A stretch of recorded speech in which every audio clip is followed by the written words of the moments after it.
صحبت کنم. میخوام در مورد این صحبت کنم که چی میشه ما یه موقع‌هایی گیر میافتیم. یه سریامون احساس میکنیم دیگه اونطور که باید در حال پیشرفت نیستیم، یا اگر داریم پیشرفت میکنیم خیلی سرعتمون کنده و بقیه خیلی دارن سریع پیشرفت میکنن. انگار ما جا داریم میمونیم.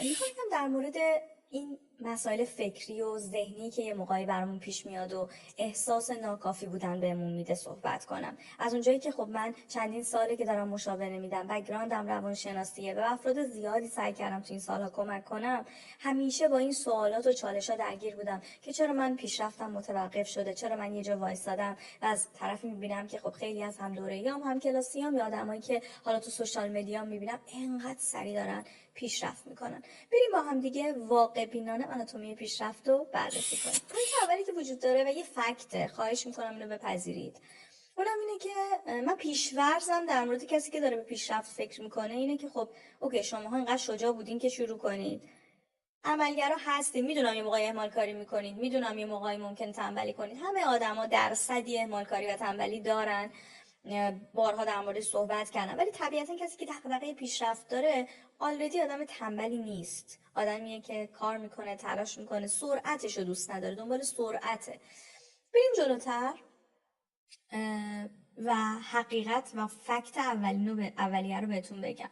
ببین، اولین فکتی که وجود داره اینه که شما شروع کردین، دارین هم حرکت میکنید، ولی چه بخواین چه نخواین یه جایی گیر میکنید، یه جایی سرعتت میاد پایین، یه جایی متوقف میشی و این اجتناب ناپذیره در مسیر. تو هر هدفی بذارینو، از هدفایی که مربوط به تناسب اندام و زیبایی، از هدفایی که مربوط به رشد علمی مونه، از هدفایی که مربوط به رشد بیزینس و کارمونه، تو هر جای دنیا میخوای باشی، ایران باش، امارات باش، آمریکا باش، یعنی شما هر جای دنیا که باشین بالاخره یه جایی گیر میافتین و این چندین بار تو مسیر رشدتون تکرار میشه. از کلا با گیر افتادن به صلح برسید. یعنی میخوام بهتون بگم که فکر نکنید که تمام جهان هستی بر اساس مدار ذهنی شما باید خودش رو طراحی کنه، همه چیز بر اساس برنامه‌ها و پلن‌های شما باید پیش بره. نه عزیز من، ما تو این جهان و کیهان به این بزرگی قربونت برم، ما اصلا هیچی نیستیم، ما nothing، یعنی هیچی، نقطه هم نیستیم و طبیعتا جهان هستی، این دنیا به این بزرگی و وسعت رو مدار ذهنی من پیش نمیره.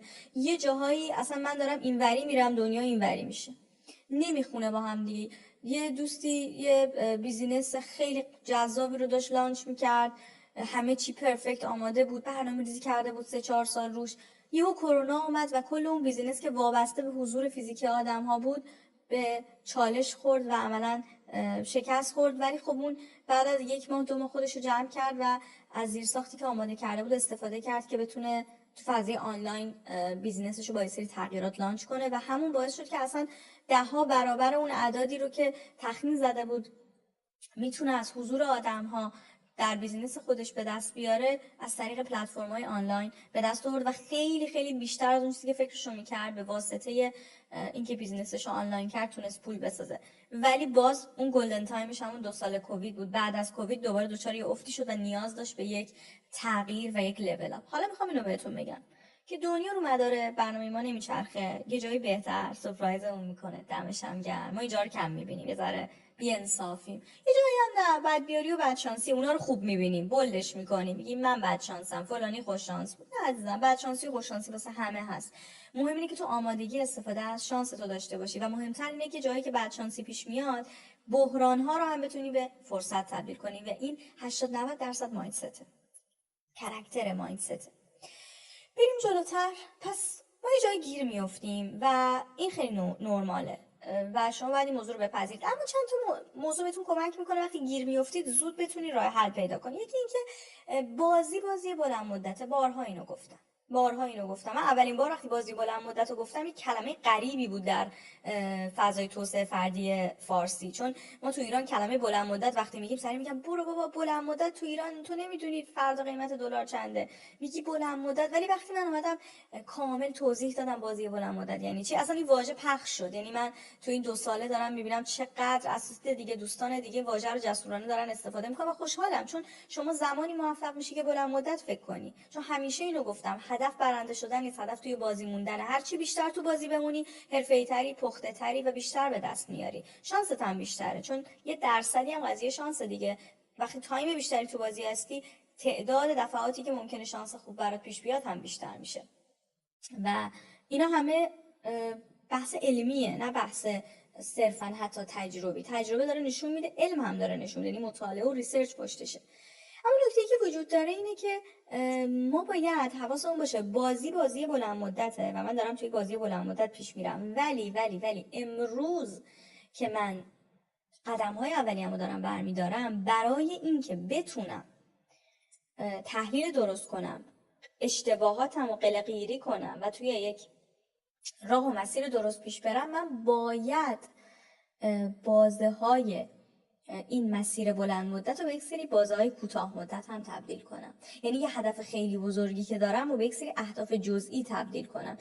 اینطوری من میتونم تو هر مرحله بسنجم که خب من توی این مرحله تا چه اندازه پیشرفت کردم، چه دستاوردی داشتم، چه باورهایی دگرگون شد در من، چه جاهایی متوجه شدم که من باید یه چیزایی رو فراموش کنم و یه چیزهای جدیدی رو شروع کنم به یادگیریشون. ببین همشون بحثایی که ما نیازیم تو هر مرحله تحلیلشون کنیم و از خودمون بپرسیم تا بتونیم مرحله بعدی رو بهتر پیش بریم. این قلق‌گیری‌های به موقع و به هنگام کمک میکنن که شما وقتی گیر میافتی بدونی نقطه ضعفت کجاست، سریع حلش کنی و خیلی طولانی مدت هم گیر نیفتی. این یه پوینت حواستون باشه. پس اینو به بازه‌های کوچولو تقسیم کنی. حالا این موضوع دیگه، ببینید بچه‌ها، من واقعا خیلی روی موضوع تحقیق کردم، ریسرچ هم پشتشه. ما معمولا، یعنی آدمایی که دارن پیشرفت میکنن دنبال یادگیریان، معمولا اغلب هر 2 سال یه بار نیاز به تغییر و دگرگونی دارن. یعنی معمولا ما هر 2 سال یه بار این نیاز رو داریم که در واقع یه دگرگونی ایجاد کنیم تو مسیرمون، یه ذره بیقرار میشیم، یه سری چیزا برامون تکراری میشه، بورینگ میشه، حوصله سربر میشه. اوکی، تنوع ایجاد کن، تغییر ایجاد کن، این یعنی رشد. تو باید اتوماتیک این کارو کنی. وقتی اتوماتیک این آپدیت رو انجام نمیدی، دیگه محیط داره به تو نشونه میفرسته که واسه که بابا وقت تغییره. وقتی اینقدر داری به هم میریزی، آشفته‌ای، وقت تغییره. خب پس میخوام بگم که ما 2 سال یه بار اغلب نیاز داریم به یه سری تغییرات. اما این تغییرات 2 ساله صرفا این 2 ساله ها فقط کافی نیستن. ما معمولا توی بازه های 10 ساله هم اتفاقی که برامون میفته اینه که نیاز پیدا میکنیم به یه سری تغییرات عمده تر، باورهامون تغییر میکنه. یه جورایی مثل اون حالت این که آدما مثلا 29 سالگیشون دارن، 39 سالگیشون دارن، 49 سالگیشون دارن.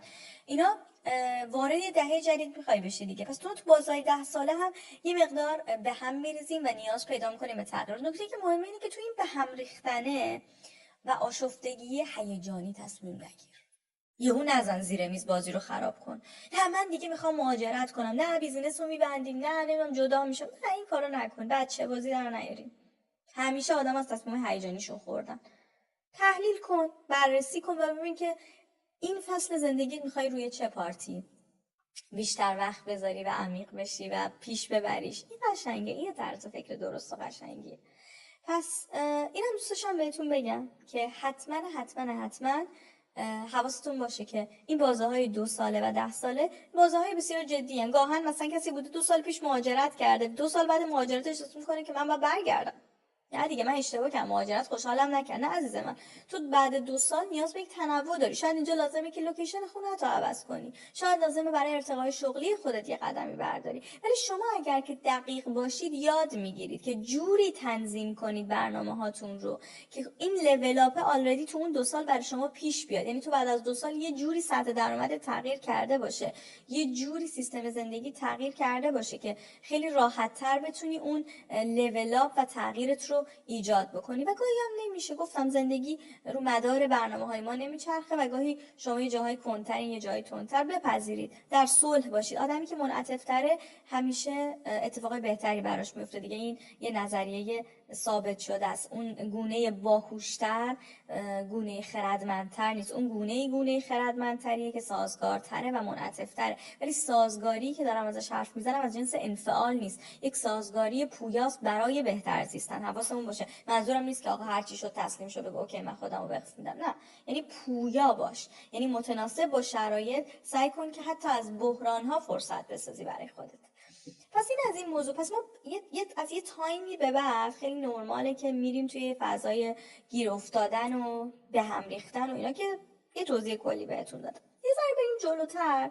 وقتی شما یکم بریم جلوتر و مقایسه هم داریم میکنید بقیه چقدر تندن چقدر سریعن، من همینجا اینو بهتون بگم. ببینید ما آدما هیچ وقت از تنهاییامون، از گریه هامون، از شکستامون محتوا تولید نمی‌کنیم. چرا مثلا بعدش میایم به آدما بگیم که آقا من شکست خوردم، من یه هفته 2 هفته گریه کردم. من خودم 5-6 تا از اپیزودهای قبلیمو برین عقب، مثلا میلیونرهای سکسی خوشحالو بریم ببینید، اپیزودهای شیخ محمد رو بریم ببینید، رهبری از نگاه شیخ محمد.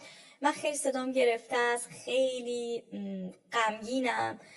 خیلی اپیزودا هستن که این مشخص از چهرم اگر ببینید، و من واقعا روزهایی رو گذروندم که صبح تا شب داشتم اشک میریختم و فقط برای اینکه اشک نریزم گاهی میکاپ میکردم، ریمیل میزدم. یه عالمه یکی از ویدیوهامی که کامنت گذاشته بود چقدر میکاپ کردی، در صورتی که نمیدونست که من برای اینکه گریه نکنم خیلی ریمیل زده بودم، فقط برای اینکه مجبور باشم اشک نریزم و به کارام برسم. میخوام بهتون بگم ما حتی وقتی اینا رو من دارم تعریف میکنم، برای خیلی از شما این باشه که مرسا چرا باید غمگین باشه، چه اتفاقی ممکنه مرسا غمگین کنه. بارها برای من کامنت میذارن آدما تو چرا باید ناراحت باشی.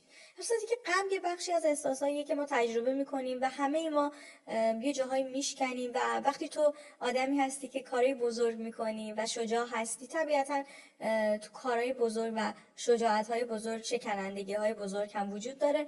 ولی خب میدونی من نمیتونم بیام جزئیاتشو بگم، چون اول از همه این که میدونم که همه مخاطبای من توان این همدلی رو ندارن، بعد پرایوسی و اون فضای شخصی خودم رو دوست دارم و ارزش قائلم براش، و بعد اینکه در نهایت دوست دارم چیزایی رو بر خودم نگه دارم و نیازی ندارم به اینکه حالا با اینا بخوام ترحم یا توجهی بگیرم. این چیزایی رو تو باید خودت باشون دیل کنی و بگذرونی، و همه ما در نهایت تنهاییم، حتی اگه هزاران سابسکرایبر داشته باشیم، میلیون ها فالوور داشته باشیم. میخوام اینو بهت بگم که آدم ها یه پارت بزرگی از زندگیشون که دارن با مشکلات دیل میکنن، اشک میریزن، تنهاییشون رو دارن تجربه میکنن، تو دردسر میفتن و هزاران موضوع دیگر واقعا نمیان تو مدیا بذارن، و حتی اگرم بذارن شاید اصلا واقعی به نظر نیاد. و تو وقتی داری خودتو مقایسه میکنی با کسی، تو فقط داری قسمت نایس زندگیشو، موفقیتاشو، دستاورداشو، یا اون استوری و قصه ای که حالا واسه شما طراحی شده برای اینکه شما بخواید توجه کنید و دارین نگاه میکنید و پشت سر خبر ندارید. من راستشو بگم کلا مجازی رو تو اینجور چیزا اصلا پیگیری نمی‌کنم، یعنی برای من دیگه کلا جذابیتی نداره که بخوام پیگیری کنم. و مقایسه نکنید، این مقایسه ها فقط شما رو فرسوده میکنه و افسرده میکنه، و بدونید که شما خیلی از قصه رو نمیدونید. نمیخوام بگم اینجوری فکر کنید که یه پشت پرده ای وجود داره، فلانی بابای پولدار شوگر دادی. نه، اگر کسی داره نوش جونش، ما چه کسی هستیم که قضاوت کنیم که چه کسی لایق چه چیزی هست یا نیست. و من در نهایت همیشه اینو گفتم حتی اگه بابات پول دارم باشه، اگه قراره کسی بشی باید تلاش کنی. حتی اگه پارتنر خیلی ثروتمند و ساپورتیوی داشته باشی، اگه قراره کسی بشی و تو کارت دیده بشی باید تلاش کنی. بدون تلاش هیچ موفقیت اصیل و درستی ایجاد نمیشه، و شاید تو لحظه مقطعی کسی دیده بشه ولی اصلا تو بلند مدت تو اوج نمیمونه. پس اگر میبینید کسی موفقه، حتی اگر ساپورتی داره، نوش جونش، باهوش بوده، از ساپورتش استفاده کرده برای توسعه کار خودش. قضاوت نکنید، درگیر چرت و پرت و حاشیه نباشید. اما نکته‌ای که وجود داره اینه که خوشی‌ها، موفقیت‌ها و دستاوردهای بقیه رو با اون ساید پنهان زندگی خودتون مقایسه نکنید، چون افسرده و فرسودتون میکنه این موضوع. این هم یه موضوع مهم که دوست داشتم بهتون بگم. یه موضوعی که باز تو مسیر این پیشرفت خیلی به ما کمک میکنه و کمک میکنه که بتونیم لول اپ کنیم و پیش بریم، و خیلی من گاهی میبینم که افراد علت این که عدم پیشرفتشون خیلی طولانی شده همینه، اینه که ما باید در طول مسیر خطاهای شناختیمون رو مدیریت کنیم و آنچه که قبلا یاد گرفتیم رو به فراموشی گاهن بسپاریم و دوباره شروع به یادگیری کنیم. یعنی آموخته‌های قبلی رو یه جای کنار بذاری و از نو شروع به یادگیری کنیم. مراقب خطاهای شناختیت باشی. خیلی وقتا ما غلط داریم فکر می‌کنیم، تارگتامون غلط، خیلی وقتا هدفت غلطه که پیشرفت نمی‌کنی، اصلا اشتباه داری میزنی عزیز دل من. کل زندگی تو چند سال رو مهاجرت گذاشتی، اصلا تو مهاجرت خوشبختت نمیکنه، اصلا لول اپ تو با مهاجرت نیست، لول اپ تو با اینه که اون رشته تحصیلی که خوندی رو باهاش کار کنی. خیلی‌ها فکر میکنن که مشکل اینه که ساپورت نشدن، حمایت نداشتن، سرمایه نشدن. نه، هدفت اشتباه بوده، هدف تو از دست یکی دیگه برداشتی. فلانی اینجوری موفق شد بذار منم برم انجامش بدم. نه، هدفتون رو آنالیز کنید، ببینید درست انتخابش کردین یا نه، متناسب با کاراکترتون هست یا نه. گاهی وقتا طرز فکرت غلطه، دیدگاهت غلطه، دیدگاهتون رو بررسی و رصد کنید. ببین دیدگاه غلط شما رو ورشکسته میکنه تو هر بعد زندگیتون که باشه. شما نوکیا هم باشی، دیدگاهت غلط باشه تو از مارکت حذف میشی، نمیتونی خودتو نگه داری. هم پول داشت، هم اسم و رسم داشت، هم جا افتاده بود. مایندست غلط و عدم آپدیت شدن و بروز شدن شما رو حذف میکنه، هر کی میخوای باش. و این موضوع خیلی مهمه. پس خودتون رو آپدیت نگه دارید و هر روز به خودتون بگید من نمیدونم خیلی چیزا رو. یعنی اوج خردمندی اینه که بدونی نمیدونی. من همش به خودم میگم مرسا نمیدونی. من 2 تا دونه کتاب توسعه فردی معرفی میکنم، یه سری کامنت میذارم اینا همه شبیه همه، مرسا کتابی که معرفی کردی شبیه همه. بچه‌ها من همین امروز شاید بهتون بگم اگه بشمارم شاید بالای 300 400 تا کتاب توسعه فردی خوندم، شاید هم بیشتر حتی. هیچ وقت نگفتم یه کتاب شبیه کتاب دیگه است. اگر تو میتونی یه کلمه جدید ازش یاد بگیری یعنی جدیده. نگاهتون به یادگیری خیلی متواضعانه باید باشه، جدی میگم. وگرنه نه اینو میدونم تکراری بود، اونجور که دلم میخواست نبود. تو دنبال چی میگردی؟ سلو یه ذره بیا پایین، یه ذره آروم باش، متواضع باش تو یادگیری، بشنو، شنونده خوبی باش. این خیلی موضوع مهمیه. و اجرا کننده خوبی باش. اگه اجرا کننده نباش کل حرفای منو بریز دور. یک کلمه ازم یاد میگیری اجرا کن. الان میگم اهدافتو آنالیز کن، تموم شدیم ویدیو بشین اهدافتو بنویس ببین مرسا چی میگه. آقا من واقعا هدفم درست انتخاب کردم؟ شاید هدفم غلطه. مشاوره بگیرید، کمک بگیرید از یه آدمی که از خودتون عاقل‌تره، موفق‌تره، برید کمک بگیرید. این میشه راه دو. باز یکم دیگه بخوام برم جلوتر، یه سری از آدما مشکلی که دارن و علت عدم پیشرفتشون اینه که زیادی سیف بازی میکنن. تو منطقه امنشه. اینو زیاد شنیدید. آقا شجاع نیستن، ریسک نمیکنن. ببین میخوام یه عدد بهت بگم آمار داشته باشی، حساب کتابش انجام شده و میتونه بهتون کمک بکنه. واقعیت اینه که اگر شما از هر 6 تا یا 5 تا کاری که انجام میدی اگر یکی شکست نمیخوره، شما داری تو منطقه امنت بازی میکنی. این حداقل از هر 5-6 تا کاری که ما انجام میدیم باید یه دونه شکست توی کارنامه ما باشه. یه جا درس بگیریم از اشتباهمون، از تصمیمی که گرفتیم، از کاری که انجام دادیم، شکست بخوریم. اگر تو از هر 5-6 تا کاری که انجام داری میدی یه دونه شکست هم در نمیاد، خب تو خیلی داری امن بازی میکنی. مثلا تو بخوای 20 تا کار انجام بدی تا بفهمی داری اشتباه میکنی، خب خیلی داری تو منطقه امنت بازی میکنی، خودتو به چالش نکشیدی. از اون طرف اگر تو داری از هر 5-6 تا کاری که انجام میدی 4 تاش اشتباه در میاد، 5 تاش اشتباه در میاد و خیلی داری گند میزنی و شکست میخوری، ببین راحت بهت بگم باز تو هم داری اشتباه میکنی.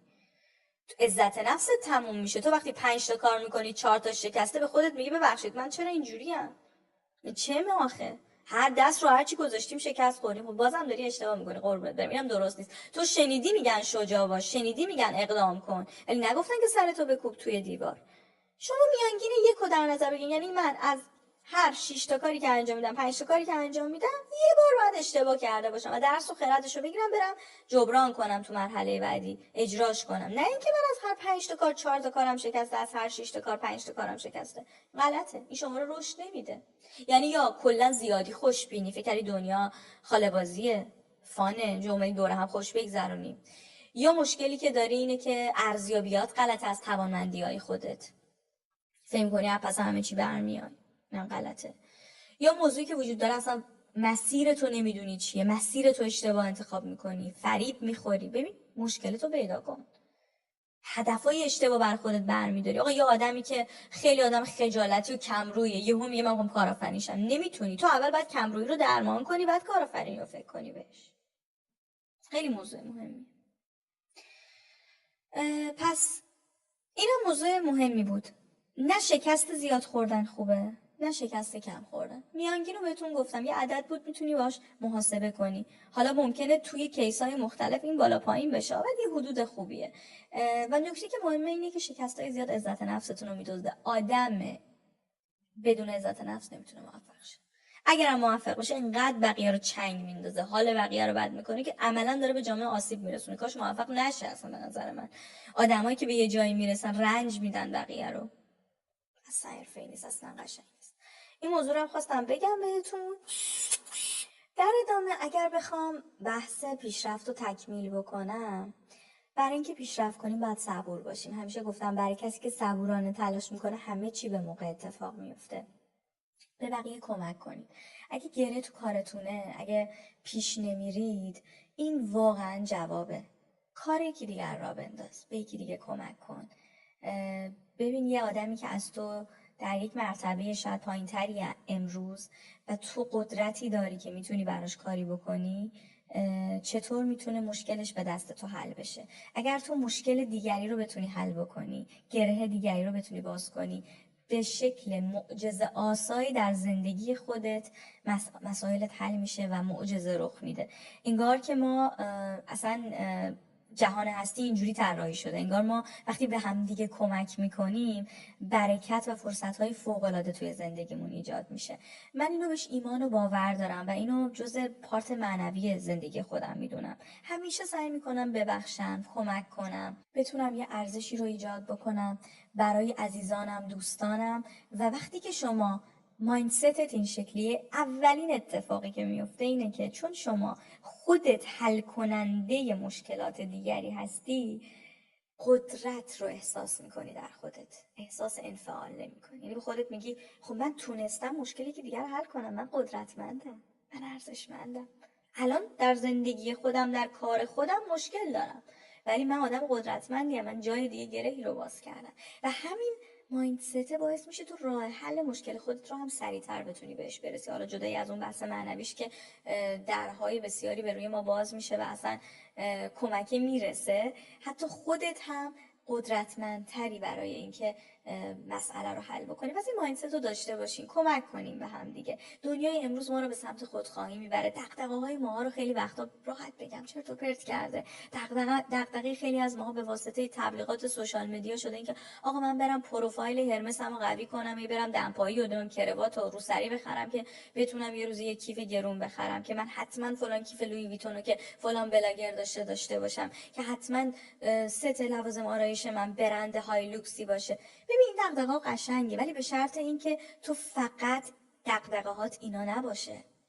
اگه میبینید همه ذهن یه نفر شده این چیزا، خیلی خطرناکه. یعنی رسانه داره کنترلش میکنه، یعنی مغزشو در اختیار بیزینس هایی گذاشته که کارشون لوازم آرایش و کیف و کفش. همه زندگی ما کیف و کفش و لوازم آرایش نیست. چه بسا آدم با همه اون کیف و کفشا و لوازم آرایش میتونه نه پیشرفت کنه، نه میتونه حال خوبی رو تجربه کنه، نه خوشبخت باشه. پس حواسمون باشه رسانه ما رو منیج نکنه، ما کنترل زندگیمون دست خودمون باشه. مرسی که گوش دادین به صحبتام تا اینجا. دوست داشتم یه اپیزود کوتاه جمع و جور داشته باشم در مورد بحث پیشرفت و یه چند تا تلنگری که میتونه بهتون کمک کنه رو باهاتون شیر کنم. مرسی که گوش دادین و امیدوارم که رشدتون مدام باشه. گاهی وقتا یه موقع‌هایی مسیر رشد ما کنده، گاهی وقتا انگار همه چی داره آروم پیش میره. میفهمم اینجور موقع‌ها نگران میشیم، میگیم نکنه که من رشد نمی‌کنم، نکنه که من دارم اشتباه میکنم. خوبه که مسیرتو ارزیابی آنالیز کنی که مطمئن باشی داری تو مسیر درست حرکت میکنی، ولی گاهی در مسیر درست هم سرعت کند میشه. ولی اصلا نگران نباشین، طبیعیه. در تمام طول این مسیر شما دارین شکوفا میشین و بارها گفتم برای کسی که صبورانه تلاش میکند همه چیز به